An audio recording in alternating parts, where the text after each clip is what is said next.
미국의 1월 실업률이 4.3%로 하락하고 일자리는 예상치보다 거의 3배나 많은 13만 개 증가시킨 것으로 연방노동부가 발표했습니다. 올해 미국 납세자들의 세금 환급액은 평균 $752 늘어 $3,800 내지 $3,900를 받게 될 것으로 추산됐습니다. 미 이민당국에서 불법 재료자 체포 추방작전에 투입되는 단속 요원들은 10,000명 이상 신규 채용한 반면 지원 부서는 수천 명씩 감원한 것으로 나타났습니다. 트럼프 행정부의 불법 재료자 체포 추방작전과 국가방위군 배치 효과로 주요 도시들의 강력 범죄가 급감한 것으로 나타났습니다. 최근 달러 약세와 AI 관련 기술주의 변동성은 커진 반면 전통 산업군으로 자금이 이동하는 섹터 순환 장세가 미 금융시장을 주도하고 있는 것으로 나타났습니다. 시청자 여러분 안녕하십니까? 워싱턴 뉴스 투데이입니다. 미국에서 새해 1월 고용 냉각에 대한 우려와 예상을 깬 깜짝 고용 성적이 나왔습니다. 1월에 미국 실업률은 4.3%로 하락하고 일자리는 예상보다 거의 3배나 많은 13만 개 증가한 것으로 연방노동부가 발표했습니다. 한면택 기자가 보도합니다. 고용 냉각이 악화되고 있다는 우려를 일축하고 미국 경제가 2026년 새해 1월에 깜짝 놀랄 고용 성적을 내놓았습니다. 미국의 새해 1월 실업률은 4.3%로 전달보다 0.1포인트 낮아졌다고 연방노동부가 발표했습니다. 특히 1월 중에 늘린 일자리는 13만 개로 전달치는 물론 경제 분석가들의 예상치를 큰 3배나 뛰어넘었습니다. 전달은 12월에 일자리 증가는 4만 8천 개로 수정됐고 경제 분석가들은 5만 5천 개 증가를 예측했는데 모두를 놀라게 하는 호성적을 거둔 겁니다. 연방노동부는 당초 1월 고용지표를 지난 6일 발표할 예정이었으나 연방 셧다운이 수일간 벌어짐에 따라 며칠 연기했다가 11일 발표한 겁니다. 연방노동부는 그러나 2025년 한 해 일자리 창출 규모를 당초 발표했던 58만 4천 개 증가해서 18만 1천 개 증가로 절반 이하로 대폭 축소했습니다. 이 때문에 미국민들이 2025년 한 해 극심한 고용부진, 고용 냉각에 시달린 것은 재확인됐으며 다만 2026년 새해 들어 급속 개선될 수 있다는 기대와 희망을 안겨주고 있는 것으로 해석되고 있습니다. 1월에 업종별 고용을 보면 생산 분야에서 건설업이 3만 3천 명, 제조업이 5천 명을 늘려 모처럼 동반호조를 보였습니다. 서비스 분야에서 강세를 선도해온 헬스케어에서 가장 많은 8만 2천 명이나 늘렸습니다. 소셜 지원에서도 4만 2천 명, 프로페셔널 비즈니스 업종에서는 3만 4천 명을 증원했습니다. 소매업종 1,200명, 레저 호텔 식당에서는 1,000명을 늘리는 데 그쳤습니다. 반면에 재정활동 2만 2천 명, 정보 1만 2천 명, 수송조장 1만 2천 명씩 줄였습니다. 정부에서는 연방에서 3만 4천 명이나 감원했고 주정부에서도 1만 8천 명을 줄인 반면에 로컬 정부에서는 1만 명을 늘려 1월 앞에 모두 4만 2천 명이나 감소시켰습니다. 새해 1월에 고용 호성적으로 연방준비제도의 기준금리 동결은 적어도 6월까지 길어질 것으로 예상되고 있습니다. WKTV 뉴스 한면택입니다. 4월 15일 마감되는 올해 세금 보고에서 미국 납세자들은 텍스 리펀드, 즉 세금 환급이 평균 $752 늘어 $3,800 내지 $3,900를 받게 될 것으로 새로 추산됐습니다. 연 가구소득 15만 달러 안팎의 중상층이 가장 많은 추가 혜택을 받게 되고 중산층 이하에선 65세 이상 노년층이 주로 세금 환급을 더 받게 될 것으로 나타났습니다. 1월 26일 시작돼 4월 15일 마감되는 2025년도 소득분에 대한 세금 보고 결과로 미국 납세자들의 65%가 받게 되는 텍스 리펀드, 세금 환급을 얼마나 받게 될지 시선이 집중되고 있습니다. 특히 트럼프 공화당이 발효시킨 BBB법에 따라 2025년도 소득분부터 적용되는 감세 혜택이 크게 늘어나 더 많은 텍스 리펀드를 기대하고 있는 것으로 보입니다. 세금 보고가 진행 중인 현재 새로 추산된 추가 세금 환급액은 평균 $752로 지난해 $3,100를 합하면 $3,800 내지 $3,900는 받게 될 것으로 CBS 뉴스가 보도했습니다. 다수의 분석가들도 BBB법에 따른 텍스 리펀드를 계산하면 $800 내지 $1,000 정도 늘어나 $4,000 안팎이 될 것으로 추산해왔습니다. 그러나 이는 평균액이고 소득이나 적용되기 시작하는 감세 혜택에 따라 큰 격차를 보이게 된다고 CBS 뉴스는 지적했습니다. K자형의 미국 경제로 세금 환급 추가 혜택도 중상층이 가장 많이 받게 될 것으로 나타났습니다. 연 가구 소득이 16만 5,300달러에서 23만 4,900달러 사이인 중산층은 텍스 리펀드가 가장 많은 2,044달러 추가될 것으로 계산되고 있습니다.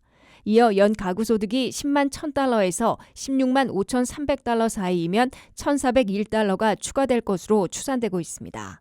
이에 비해 연 가구 소득 6만 2,200달러에서 10만 1,000달러 사이인 중산층의 경우 597달러가 추가될 것으로 나타났습니다. 반면 연소득 3만 3,000달러에서 6만 2,200달러 사이이면 129달러 늘어나는 데 그치고 3만 3,000달러 이하 저소득 가정에선 18달러가 추가됩니다. 추가되는 환급액에 지난해 평균 리펀드 3,100달러를 더하면 이번 세금 보고에서 돌려받을 텍스 리펀드 세금 환급액을 기대할 수 있지만 개인별로는 큰 격차를 보일 것으로 예상되고 있습니다. 중산층 이하 저소득층에서 추가 환급을 받게 되는 납세자들은 65세 이상 노년층이 될 것으로 보입니다. 65세 이상에 대해선 기초공제에다가 1인당 6,000달러씩의 보너스 공제 혜택이 적용돼 평균 670달러의 세금 환급액이 추가될 것으로 계산되고 있습니다. 트럼프 행정부 첫해 이민당국에서는 불법 체류자 체포 추방작전에 투입되는 단속 요원들을 10,000명 이상 채용한 반면 지원부서는 수천 명씩 감원한 것으로 나타났습니다. 불법 체류자 체포 추방작전을 전담하고 있는 아이스 이민단속국은 1년 동안 12,000명을 신규 채용한 반면 이민서비스국은 2,600명을 줄였고 이민법원에서도 500명 감원한 것으로 집계됐습니다. 한면택 기자의 보도입니다. 트럼프 행정부 첫 해에 사상 최대 불법 체류자 체포 추방 작전을 전개하기 위해 역시 이민단속 요원들은 수만 명씩 급증시키고 지원부서는 수천 명씩 급감시킨 것으로 집계됐습니다. 트럼프 공화당의 BBB법으로 이민단속에는 연간 100억 달러 예산보다 7배나 되는 4년간 750억 달러나 추가 확보해놓고 있습니다. 불법 체류자 체포 추방 작전을 전담하고 있는 아이스 이민세건 집행국은 트럼프 첫해 1년 동안 12,000명을 신규 채용했다고 발표했습니다. 트럼프 행정부의 인사관리국 OPM의 공식 자료에는 아이스의 인원은 출범 초 2만 800명에서 한 해 동안 7,500명이 늘어나 1월 현재는 2만 8,000명으로 나와 있습니다. 신규 채용한 12,000명 가운데 아직 훈련받고 있는 인원들과 은퇴 퇴직자들을 제외하고 7,500명 증원된 것으로 기록되고 있는 것으로 해석되고 있습니다. 아이스 요원들 중에서도 불법 체류자 체포 추방을 맡고 있는 ERO 요원들은 6,900명에서 4,800명이나 증원돼 11,700명으로 69%나 급증했습니다. 디포테이션 오피서로 불리는 체포 추방 요원들을 대규모로 신규 채용하기 위해 나이 제한을 철폐해 은퇴한 아이스 전직 요원들도 대거 재고용하고 5만 달러의 사이닝 보너스와 6만 달러의 학자용자금 탕감 혜택을 주고 선발된 인원들의 훈련 기간은 47대 대통령에서 따온 47일간으로 대폭 단축시켜 투입하고 있습니다. 인신매매, 마약밀매, 일터 단속 등 형사범죄를 수사하는 HSI 국토안보부 특별수사대는 6,200명에서 1,800명이나 늘어나 8,000명으로 증강됐습니다. 국토안보부 산하에서 가장 규모가 큰 CBP 세관국경보호국은 6만 6,600명에서 1,000명을 늘려 현재 6만 7,600명을 배치하고 있습니다. CBP에서는 19,000명인 국경순찰대원들을 22,000명으로 3,000명 늘릴 계획이어서 전체 규모도 더 증원될 것으로 보입니다. 반면에 이민자 지원 부서들에서는 대규모 감원을 기록하고 있습니다. 이민 신청서를 다루고 있는 USCIS 이민서비스국에서는 22,000명에서 2,600명을 줄였습니다. 이민법원들에서는 이민판사 100명을 해고하고 군 법무관 출신들을 본격 배치하고 있는 가운데 2,700명에서 500명을 줄인 것으로 나타났습니다. WKTV 뉴스 한면택입니다. 이 트럼프 행정부의 대대적인 불법 체류자 체포 추방 작전과 국가방위군 배치 효과로 주요 도시들에서는 살인과 강도, 성폭행 등 강력 범죄가 지난해 급감한 것으로 나타났습니다. 살인과 강도는 거의 20%, 성폭행과 가중폭력은 10%씩 감소했으며 시카고와 볼티모어는 30%, 멤피스와 포틀랜드는 25%씩 강력 범죄가 급감한 것으로 보고됐습니다. 트럼프 행정부가 초대형 불법 체류자 체포 추방 작전을 전개하고 주요 도시들에서는 국가방위군까지 배치한 결과 강력 범죄를 급감시키는 부수 효과를 거두고 있는 것으로 나타났습니다. 주요 도시 시장협의회가 발표한 트럼프 첫 해인 2025년 한 해 살인과 강도, 성폭행, 가중폭력 등 강력 범죄가 크게 줄어들었습니다. 주요 도시들에서 보고된 살인 사건은 6,758건에서 5,452건으로 지난 한 해 19.3% 감소했습니다. 강도 사건은 11만 450여 건에서 8만 8,600건으로 19.9% 급감했습니다. 성폭행은 3만 1,200건에서 2만 8,500건으로 8.8% 줄었습니다. 가중폭행 사건은 29만 9천 건에서 27만 건으로 9.7% 감소했습니다. 주요 도시들에서 이러한 강력 범죄는 전체보다 더 눈에 띄게 급감했습니다. 시카고와 볼티모어에서 4대 강력 범죄는 지난 한 해 30%씩 급감했습니다. 멤피스와 포틀랜드에선 강력 범죄가 25%씩 감소했습니다.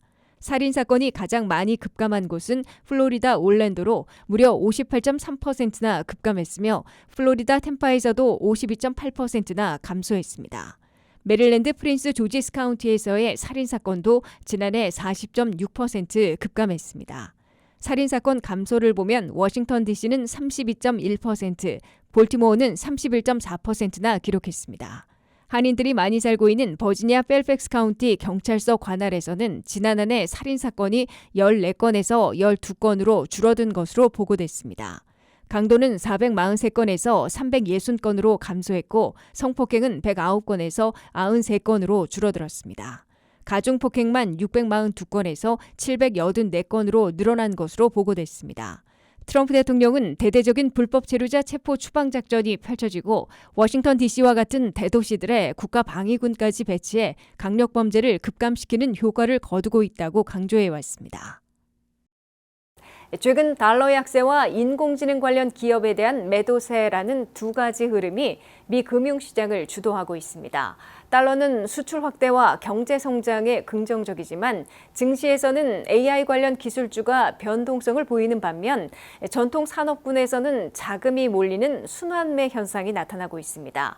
전문가들은 투자자들이 단기 변동성에 과도하게 반응하기보다는 분산 투자와 방어적 포트폴리오 전략을 검토할 필요가 있다고 권고하고 있습니다. 자세한 내용 안혜린 기자입니다.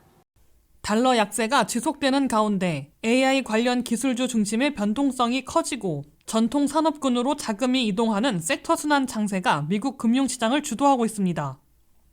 하워드 러트닉 상무장관은 현재 달러 가치가 미국의 수출을 촉진하고 경제 성장을 확대하는 보다 자연스러운 수준이라고 밝혔습니다. 러트닉 장관은 상원 청문회에서 다른 나라들이 그동안 자국 수출을 늘리기 위해 달러 가치를 인위적으로 조정해왔다고 설명하며 현재 달러 수준이 미국 경제 성장에 긍정적 영향을 준다고 말했습니다.